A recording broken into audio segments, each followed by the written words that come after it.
Story time Hindi कहानी में आप सभी का स्वागत है। आज हम कहानियों के संग्रह से घमंडी कौवा कहानी सुनेंगे।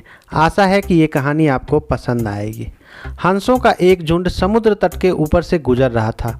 उसी जगह एक कौवा भी मौज मस्ती कर रहा था। उसने हंसों को उपेक्षा भरी नज़रों से देखा।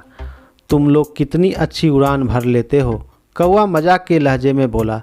तुम लोग और कर ही क्या सकते हो, बस अपना पंख फड़फड़ाकर उड़ान भर सकते हो।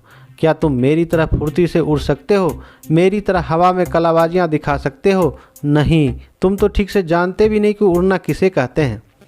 कौवे की बात सुनकर एक वृद्ध हंस बोला, ये अच्छी बात है कि तुम ये सब कर लेते हो, लेकिन तुम्हें इस बात पर घमंड नहीं करना चाहिए। मैं घमंड वमंड नहीं जानता।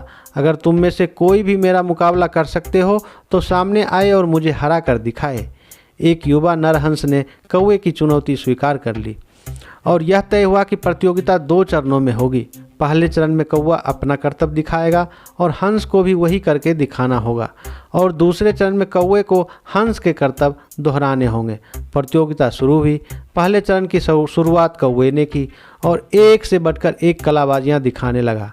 वह कभी गोल गोल चक्कर खाता तो कभी ज़मीन छूते हुए ऊपर उड़ जाता। वहीं हंस उसके मुकाबले कुछ खास नहीं कर पाया।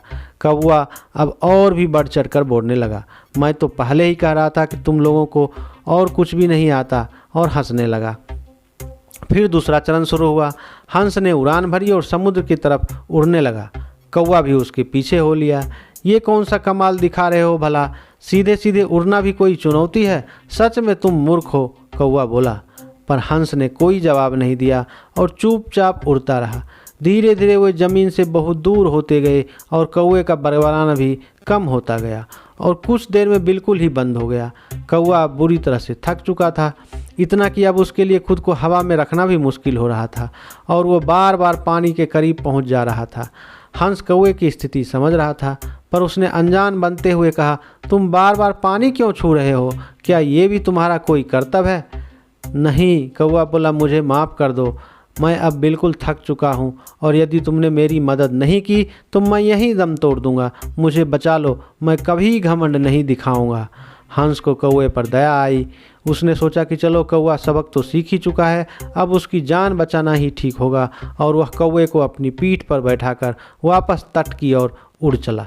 यह कहानी आपको कैसी लगी हमें कमेंट्स में बताएं और चैनल को सब्सक्राइब करें। धन्यवाद।